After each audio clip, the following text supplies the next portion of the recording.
तो बालू भी तो अवैध रूप में जा रहा है, आप उसको क्यों नहीं रोकथाम कर रहे हैं?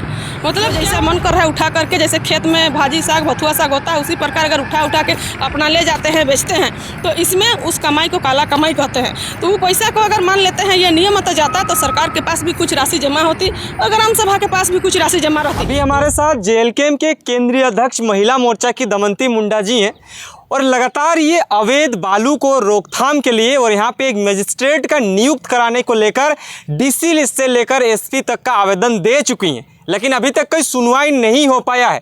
इनका कहना भी है कि हम लगातार जो है वीडियो फुटेज भी हम भेजने की कोशिश कर रहे हैं ताकि अवैध रूप से जो बालू का खनन हो रहा है, उसका ढुलाई हो रहा है, उसका यहाँ से वहाँ ले जाया जा रहा है, आवागमन हो रहा है, उस चीज़ों को रोका जाए और सही तरीके से जो है बालू का खनन होकर सही चीज़ों से ले जाने का प्रक्रिया को अपनाया जाए। इसको लेकर लगातार DC SP से लेकर खनन पदाधिकारी तक भी अपनी बातों को रखने की कोशिश कर रही हैं और JLKM हमेशा इस चीज़ों पे बढ़ चढ़ कर हिस्सा लेता है ताकि झारखंड हो या देश के या प्राकृतिक संपदाओं का सुरक्षित करने में किस तरह से अपना भूमिका निभाएं, ये हमेशा करते हुए आई हैं। दीदी सबसे पहले जोहार। जोहार, आपके सभी दर्शकगण को जोहार है। लगातार आप जो है सोनाहातू बुंडू राहे क्षेत्र से जो अवैध तरीके से बालू का खनन हो रहा है उसको लेकर जो है DC SP DSP आला अधिकारी सबसे मिलने को काम किए, लेकिन अभी तक जो है एक मजिस्ट्रेट का नियुक्ति करने का आप मांग कर रहे हैं, लेकिन उस चीज़ों का कोई अभी तक फला फूला नहीं दिख रहा है। किन चीज़ों को लेकर इस तरह मांग कर रहे हैं? और भी तो लोग हैं, आप क्यों कर रहे हैं? सर, जैसे हमारे क्षेत्र में अभी अवैध रूप में जो खनन हो रहा है बालू ही हो रहा है, तो इसको लेकर के हमने 5 अप्रैल को भी उपायुक्त महोदय रांची उनको एक आवेदन दिया था जिससे अवगत कराए थे कि हमारे क्षेत्र में अवैध रूप में बालू का खनन की प्रक्रिया जो है तीव्र गति से चल रहा है। गर्मी का दिन आ रहा है और धीरे धीरे बालू इतना ज़्यादा ढुलाई हो रहा है कि जल का जो स्तर है वो नीचे आ जा रहा है। नदी के सामने वाले गांव में भी अगर कोई कुआं खोदते हैं चाहे बोरिंग करते हैं वो भी बहुत ज़्यादा गहरा तक खोदना पड़ रहा है क्योंकि बालू धीरे धीरे नीचे चला जा रहा है, तो जल का स्तर भी नीचे जा रहा है। इसको लेके ग्रामीणों भी शिकायत करते हैं और हमारे क्षेत्र में पहले से ही पुलिया सब बालू का खनन को लेकर के ही पुल भी ढह गया है, टूट गया है। इस सब को लेकर के ग्रामीण थोड़ा परेशान रहते हैं, तो इसी को लेकर के मेरे पास फ़ोन आता है कि ऐसा ऐसा हो रहा है। हमारे यहाँ पे शासन प्रशासन कोई भी ध्यान नहीं देते हैं, जिसके चलते बालू ढुलाई जैसे ही शाम 7-8 बजे लगभग 9-10 बजे आसपास से लेकर के पूरा रात भर चलते रहती है अवैध रूप में। तो इसी को लेकर के हमने उपायुक्त महोदय जी को 5 अप्रैल को एक आवेदन दिया था कि बुंडू के देलहातू टोल गेट पे एक मजिस्ट्रेट नियुक्त किया जाए ताकि वो कौन गाड़ी अवैध रूप में जा रहे हैं, किस में चालान कटा हुआ है, कितना CFT का लोड होके जा रहा है, इस सब को लेकर के जाँच प्रक्रिया किया जाए और जो अवैध रूप में जा रहे हैं उस पर रोक लगाया जाए। लेकिन कोई पहल नहीं हुआ। लेकिन उसी बीच में हमको 24 तारीख अप्रैल महीना में सरायकेला खरसवां उपायुक्त महोदय के वहाँ से पेपर में देखे अखबार के माध्यम से कि वहाँ पे उनके क्षेत्र में मजिस्ट्रेट नियुक्त किया गया है, कनीय अभियंता, अंचल अधिकारी, ऐसे दर्जन भर जो है कि मजिस्ट्रेट और भी कुछ पदाधिकारी लोगों को नियुक्त किया गया है ताकि खनन को रोका जाए। पत्थर बालू इस सब को अवैध रूप में जो ले जा रहे हैं उसको रोकने के लिए उन्होंने जगह जगह पर उनके लिए टाइम शेड्यूल दिया गया है कि आप इतने बजे से इतना बजे तक रहिएगा रात में, शाम 7 बजे से लेकर के रात भर का उसी तरह शेड्यूल बनाया गया है सवेरे 7 बजे तक। तो जब हमने उसको पेपर कटिंग पे देखा तो फिर से हमने 28 तारीख को और एक आवेदन उपायुक्त महोदय के पास दिए उस पेपर कटिंग को संलग्न उनको चिपकाते हुए कि आप भी उन्हीं के तर्ज पे रांची जिला के हमारे बुंडू तमाड़ सोनाहातू इस क्षेत्र में भी बहुत अधिक मात्रा में बालू ढुलाई चलती है। इस चीज़ को रोक लगाने के लिए टोल गेट पे जगह जगह पे इस तरह का प्रशासन के माध्यम से रोकथाम के लिए एक मजिस्ट्रेट का नियुक्त किया जाए। वहाँ पे दर्जन भर है तो हमारे पास कम से कम 1-2 गो, लेकिन कोई इस तरह का पहल नहीं किया गया। कल की रात को, जैसे आज 4 तारीख है, तो 3 मई को हमने जब बालू ढुलाई को लेकर के मेरे पास ग्रामीणों के द्वारा फ़ोन आया जो नदी के किनारे जिनका घर है, वहाँ से कॉल किया कि अभी फिर से चालू हो गया है, हाईवा में लोड हो रहा है JCP में डाल करके। तो हमने SP महोदय को भी कॉल किया कि ऐसा ऐसा बात है सर। हमने उपायुक्त महोदय को अवगत कराए थे लेकिन भी कोई पहल नहीं हो रहा है। और इस तरह शासन प्रशासन का मिली भगत कहे या कुछ भी जो भी है, ऐसा मामला हमारे क्षेत्र में देखने को मिल रहा है कि हमारा जो खनिज संपदा है धीरे धीरे खनिज संपदा को ले जाके सब ख़त्म कर दे रहे हैं और कोई रोकथाम नहीं है। और अवैध रूप में अगर कहा जाए तो अवैध काम और भी होते हैं, उसको तो देखा जाता है, लेकिन बालू वाला मामला में कोई भी पहल नहीं किया जा रहा है। तो उन्होंने अच्छा ठीक है बात करते हैं बोले देखते हैं। उसके बाद हमने हमारे बुंडू के DSP महोदय और भी प्रशासन के लोगों को हमने सूचना कॉल किए, लेकिन रिसीव नहीं किए। उसके बाद हमने वीडियो फुटेज उनको टोल गेट का जैसे पार हो रहे थे उस समय का हमको मिला, तो उसको भी हमने सेंड किया कि देखिए अभी से चालू हो गया, अभी रात के 10:30 बजे आसपास से अभी रात भर चलते रहेगा। तो आप लोग इस सब को रोक नहीं लगाते हैं। इसी को लेकर के हमने व्हाट्सअप किया था। सवेरे मेरे पास कॉल आया कि हमने जांच करने के लिए या फिर हमने रेड करने के लिए गए थे, लेकिन हमको कहीं पे रोड पे गाड़ी नहीं मिला। तो हमने उनको कहा भाई कि हम लोग आपको सूचना देते हैं, आपको बाकायदा वीडियो भी भेजते हैं, तब आप लोग जब जाते हैं तो आपको रोड में कहीं नहीं मिलता है, और वही लड़का कहीं पे टोल गेट पे देखते हैं, वीडियो बना करके भेजते हैं तो उनको दिख जाता है। यानी ऐसा तो नहीं है कि हाईवा में जब लोड होके जाता है प्रशासन को देखते हैं तो हेलीकॉप्टर की तरह उड़ जाते हैं, फिर टोल गेट में टैक्स देने के लिए उतर जाते हैं। क्या इस तरह का मामला है? ऐसा कुछ नहीं है। यही आपको ज्ञात होगा 2-3 महीना पहले हमारे ही नेशनल हाईवे के उस पार जैसे तमाड़, अड़की, खूंटी जिला के संबंधित क्षेत्र में अफीम की खेती हुई थी, जो कि अवैध माना जाता है, अवैध है। लेकिन उस चीज़ को प्रशासन सभी कोई मिल करके एक अभियान चलाया गया। जंगल पहाड़ में रहने वाले आदिवासियों जो मेहनत करके लगाए थे उनको अवैध कह के नष्ट किया गया। साथ ही साथ अगर कोई खेत में पकड़े जाते थे तो उनको जेल में भी डाला जाता था। जेल में डालने की प्रक्रिया चालू रह गई। जो भी खेत में दिखे तो उसको जेल में डालिए, जिसका भी फसल है उसको नष्ट कीजिए। लेकिन अगर अवैध काम, अगर पोस्ता अफीम है तो बालू भी तो अवैध रूप में जा रहा है, आप उसको क्यों नहीं रोकथाम कर रहे हैं? मतलब क्या हो रहा है कि अगर गरीब करे तो उसका आंख में काजल भी देखने ना सहाय, और अमीर के आंखों में हम लोग सुरमा लगा रहे हैं। यानी उनको कहीं पे देने या फिर तालमेल बैठाने नहीं बन रहा है तो उनका काम को अवैध कहा जा रहा है और ये वैध रूप में जा रहा है। तो इसी को लेकर के क्षेत्र के लोग भी परेशान हैं। कहते हैं शासन और प्रशासन के ऊपर सवाल करते हैं भाई कि हमारा खेती जब की है तो हमको अवैध रूप में हमारा खेती को नष्ट किया गया। चलिए अवैध है तो नष्ट किया गया, लेकिन अवैध रूप में अगर बालू चल रहा है, बालू का ढुलाई हो रहा है तो रोड के इस पार में भी तो उसको रोक लगाने की ज़रूरत है। तो इस सब को नहीं किया जा रहा है, जिसको लेकर के हम लोग क्षेत्र के लोग भी आहत हैं। तो इस चीज़ों को लेकर आप जब डीसी महोदय से हो या एसपी महोदय से हो मिलने की कोशिश किए, चाहे ज्ञापन भी दिए, तो इसमें कोई सकारात्मक पहल अभी तक नहीं हो पाई है? आपका कहना मतलब ये है? जी, सकारात्मक पहल नहीं हो पाई है। तो इसी को लेकर के क्या बोलते हैं, फिर से पुनः और एक बार हम आवेदन देंगे। बाकायदे जो क्षेत्र के लोग हमको सूचना करते हैं उन लोगों का भी साइन शनाख्त करते हुए जाके देखते हैं। नहीं टाइम में हम लोग पूर्ण रूप में आंदोलन करने का काम करेंगे, क्योंकि उपायुक्त महोदय खरसवां के उन्होंने वहाँ पे मजिस्ट्रेट नियुक्त करते हैं।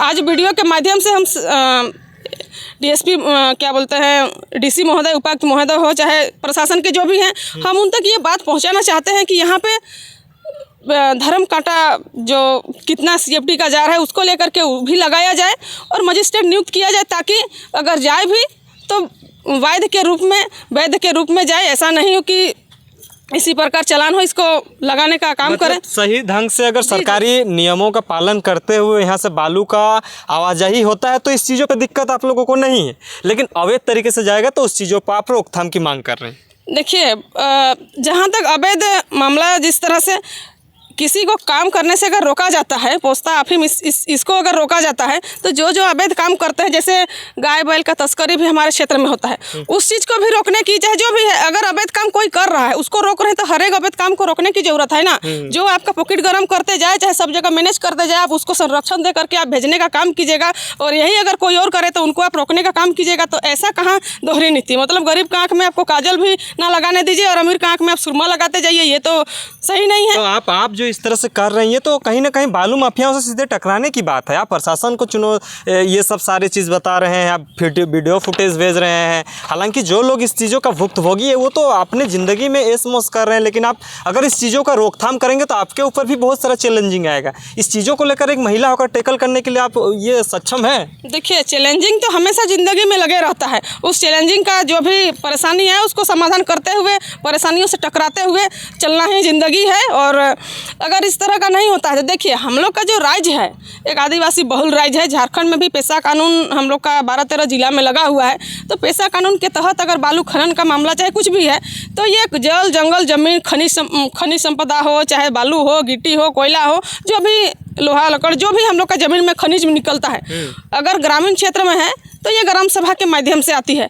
अगर सरकार सही तरीक़ा से नीति संगत नियम अगर नहीं बना पाती है तो ग्राम सभा को सौंप दे, उनकी खनिज संपदा को वो किस तरह से देते हैं, ये एगो चालान के माध्यम से अगर होता है तो क्या है कि उस पैसा से ग्राम के लोग, गांव के लोगों का भी विकास होगा और वही पैसा अगर सही से जाता है, मान लेते हैं चालान के माध्यम से, तो कुछ राशि सरकार के पास भी जमा होगा और उस राशि से क्षेत्र में काम करने के लिए, विकास में काम करने के लिए उस पैसा को हम लोग लगा सकते हैं। लेकिन अगर कहीं पे उसको ना जमा किया जाए, जो जैसे मन कर रहा है उठा करके, जैसे खेत में भाजी साग भथुआ साग होता है उसी प्रकार अगर उठा के अपना ले जाते हैं, बेचते हैं, तो इसमें उस कमाई को काला कमाई कहते हैं। तो वो पैसा को अगर मान लेते हैं ये नियमित जाता तो सरकार के पास भी कुछ राशि जमा होती और ग्राम सभा के पास भी कुछ राशि जमा रहती, तो उस राशि से लोग विकास का काम करते। लेकिन ये विकास का काम नहीं हो रहा है, जिसका हाथ में जा रहा है, कोई संरक्षण दे रहे हैं तो उनके पास जा रहा है, वो काला कमाई का जरिया बन गया है। आप मतलब अभी जो आप बालू माफियाओं से टकराने का काम कर रहे हैं, तो इससे बहुत सारा रिस्क है। मतलब मेरा कहना है कि रिस्क एक महिला होकर टैकल कैसे करिएगा।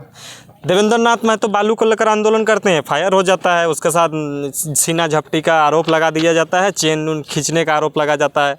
दमंती मुंडा भी तमाड़ विधानसभा, सिल्ली तमाड़ ये सब में जो है अपनी एक्टिविटी को ज़ोर शोर से करने जा रही हैं। जयराम महतो तो अलग ही सीन कर रहे हैं, जब आप कोयला उला का रोकने का काम कर रहे हैं। तो केस धारा मुकदमा, माफियाओं से चुनौती लेना, ये सारा चीज़ कैसे टैकल करिएगा आप लोग? जेल कैंप का उत्पन्न ही जो हुआ यहाँ के लोगों की भलाई के लिए, उनके लिए संघर्ष करते हुए, झारखंड हित के लिए आंदोलन करते हुए, तो जल जंगल जमीन जब हमारा है, हम इसका नारा लगाते हैं, तब जब वही चीज़ को लोग चुपके चुपके चोरी चोरी अगर बेचना शुरू करते हैं, तो उसको रोक लगाने के लिए तो हम लोगों को आगे आना पड़ेगा। चाहे चुनौती कुछ भी हो, उसका सामना करने के लिए हमेशा तत्पर रहते हुए आगे आना पड़ेगा। मतलब एक भी मतलब अवैध तरीके से बालू चलने नहीं दीजिएगा क्या? मतलब लोग क्या करेंगे उन लोग जो अभी अवैध चला रहे हैं? उन लोग अवैध रूप में क्या चालान कटा करके जा सकते हैं भाई, ग्राम सभा के माध्यम से हो, चाहे सरकार को अगर टैक्स देते हुए अगर करते हैं तो उस पैसा से विकास का काम होगा। लेकिन इस तरह का काम नहीं दिख रहा है। माफियाओं का दिक्कत होगा ना उस सब चीजों से, अपनी काला कमाई होगी नहीं, तो फिर माफिया के साथ साथ में हमको और भी कोई लोग इसमें संरक्षण देते होंगे, उनको भी कमाई होती होगी, तब तो जा करके आपको नेशनल हाईवे में होके गुजारते होंगे। सिर्फ उन्हीं के पास नहीं, इसमें शासन प्रशासन सब मिली भगत होंगे, तभी जा करके आपका नेशनल हाईवे में। अन्यथा अभी ये कहे कि आपको अवैध रूप में जो अफीम का खेती हो रहा था जंगल के बीच में, पहाड़ के ऊपर में, झूड़ झाड़ में जब हो रहा था, तो ड्रोन कैमरा के माध्यम से देख करके उसको नष्ट किया गया। तो नेशनल हाईवे में जब गुजरती है, टोल गेट से होकर गुजरती है, तब उनको कौन संरक्षण देते हैं? हमारे यहाँ के शासन प्रशासन ही संरक्षण देते होंगे, तब जा करके राजधानी के अंदर जा रही है। और इसके चलते वहाँ पे बालू का रेट बढ़ा हुआ है। अगर इसी को सरकार एक न्यूनतम राशि के रूप में इनके लिए कोई नियम बनाते हैं, तो इसकी राशि भी कम होगी और वैसे ही उतना ज़्यादा नहीं बिक्री होगा जितना, ताकि हमारे खनिज संपदा चलते रहे। ऐसा नहीं है कि पेट्रोल है तो हम आंधे धुंधे उसको खर्च करें, कोयला है तो उसको जितना हो सके खर्च करें और आने वाला पीढ़ी के लिए हम ना बचाएं। उसको इस्तेमाल भी करना है और आने वाले भविष्य के लिए सुरक्षित भी रखना है। इसके लिए ये पहल करना जरूरी है कि आप उसको सरकार नियम बनाए और नियमों तो उसका यूज करे। क्योंकि देखिए, बिना बालू से ना घर बनेगा, ना सड़क बनेगा। कोई भी जो खनिज संपदा है उसके लिए नियम तो बने और उसको नियम के आधार पर चले। जिस तरह से पेट्रोल अभी गाड़ी में डीजल चाहिए, तो उसको हम लोग उसी मात्रा में इस्तेमाल करें कि मेरा पीढ़ी भी काम करे और आने वाला पीढ़ी के लिए भी हम संरक्षित रखें। और अगर इस तरह का कानून नहीं बनता है तो माफिया को कमाई चाहिए, शासन प्रशासन को उसको संरक्षण देते हुए उनको भी कमाई चाहिए। वही ढुलाई होता रहेगा जो हमारे आने वाले पीढ़ी उसको देख भी नहीं पाएंगे। नदी तो रहेगा लेकिन नदी में पत्थर दिखेगा। जी। अच्छा, मतलब एक चीज़ है कि आप एक विधायक विधानसभा में भेज दिए हैं, मतलब सदन के अंदर भेज दिए हैं, वो लगातार बालू का भी मुद्दा को उठाने का कोशिश कर रहे थे, लेकिन उसका बातों को अभी तक कहीं भी इम्प्लीमेंट होने की कगार में नहीं दिख रहा है। अवैध तरीके से चल ही रहा है और आप लोग सड़क में इस तरह से आंदोलन कर रहे हैं, सदन के अंदर जयराम महतो कर रहे हैं, तो दोनों में कोई कॉम्बिनेशन मिल पा रहा है क्या? यार, इस चीज़ों का कोई अच्छा फीडबैक निकल के आएगा? देखिए सर, अभी तक तो हम लोग जो था कि पिछले जैसे 25 से पहले तक हम लोग जो है कि सड़क में ही आंदोलन किए, मैदान में ही हम लोग का धरना प्रदर्शन रहा, जहाँ भी हम लोग बाहर में रहे। हम लोग का झारखंड के लोगों की आशीर्वाद से कम एक सीढ़ी हम लोग के पार्टी से ही कोई विधानसभा के अंदर गए हैं। लेकिन हमारे पास उनके साथ में 5 विधायक नहीं है कि वो अगर सही के लिए भी आवाज़ उठा रहे हैं तो कोई टेबल में आवाज़ लगाए या ताली मारे, चाहे जो भी वहाँ पे नियम तो होता है टेबल को थपथपाने का। ये हमारे उनके साथ में रहने के लिए कोई अभी नहीं बने हैं।